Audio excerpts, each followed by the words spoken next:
Chapter 6. What do you want to be? At the end of the day, Miss Daisy sat on the floor and we all sat around her.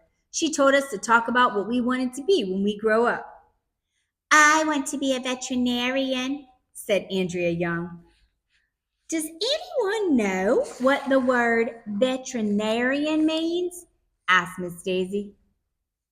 That's somebody who doesn't eat meat, said Michael Robinson. It is not, I said. That's a vegetarian. A veterinarian is somebody who fought in a war. That's a veteran, Miss Daisy said. Andrea, would you like to tell the class what a veterinarian does? A veterinarian is an animal doctor. That Andrea Young thinks she knows everything, but for once I knew she was wrong. Animals can't be doctors, I said. Everybody laughed, even though I didn't say anything funny. Miss Daisy said a veterinarian is a doctor who takes care of animals. That made a lot more sense than that dumb thing Andrea said. Emily was next, and she said she wanted to grow up and become a nurse in a hospital. Why do you want to do that? I asked. People come into hospitals all sick and injured, their arms falling off, their guts hanging out. AJ, Miss Daisy said in her serious voice. Emily got all upset and ran out of the room crying. What did I say? I asked. What do you want to be when you grow up, AJ? Miss Daisy asked. I'm going to be a famous football player, I said. Really? And why did you choose that field? Because I love football, I said. And if I was a football player, I wouldn't have to read or write or do arithmetic or go to school. My friend Billy told me that football players are really dumb.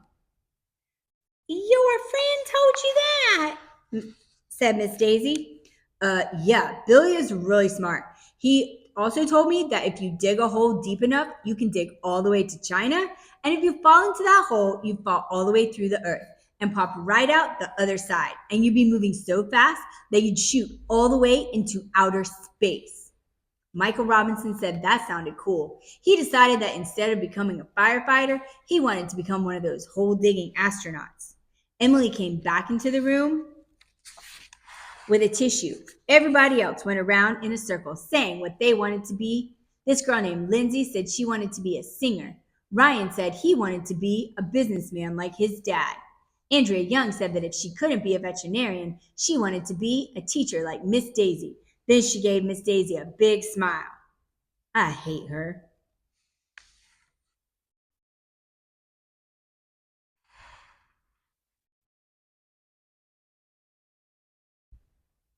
Chapter 7. Bonbons and Football. The next day, Miss Daisy brought in a box with ribbons on it and told us she had a surprise. What's in the box? We pleaded. It's a secret. Please. Well, okay, she said, opening the box. It's bonbons. Miss Daisy said that she thought we might be able to use them for arithmetic problems so we could learn together. She put the bonbons on the table in the front of the room. There must have been 20 or 30 of them. Can somebody think up an arithmetic problem using bonbons?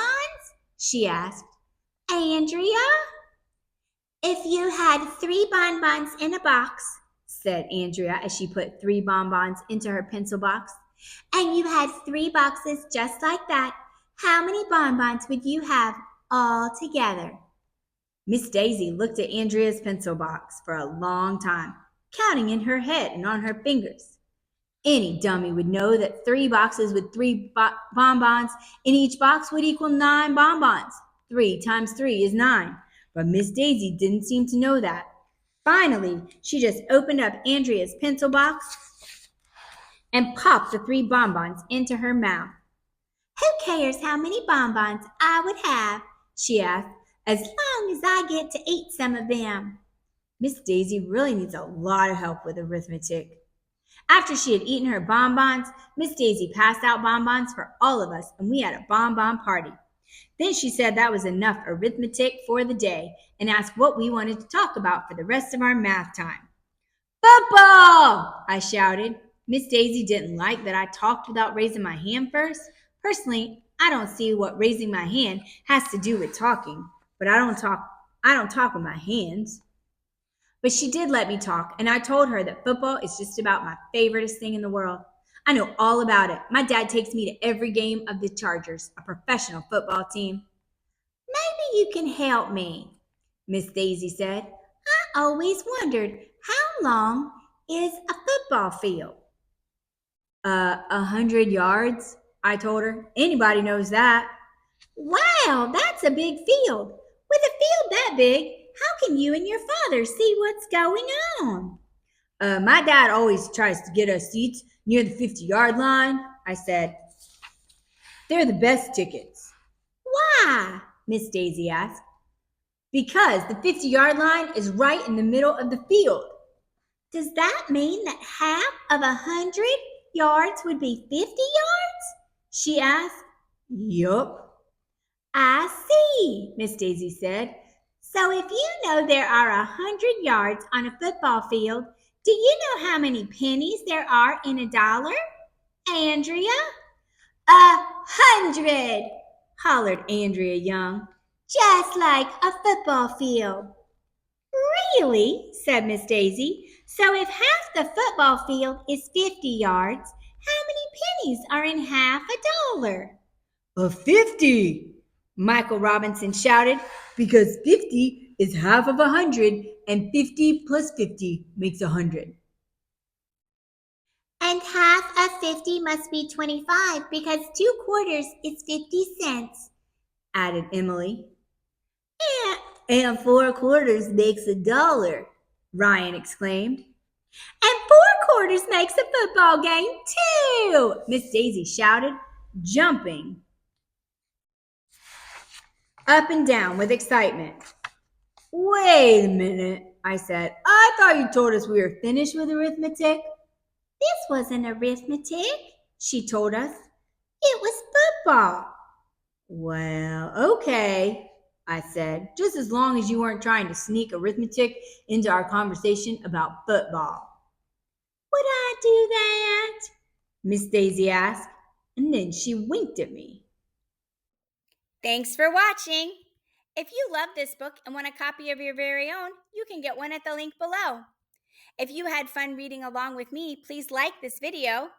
And don't forget to subscribe to my channel and check out all the other videos where I read books aloud just for you. I hope I'll see you guys soon and you'll come back and read with me again next time.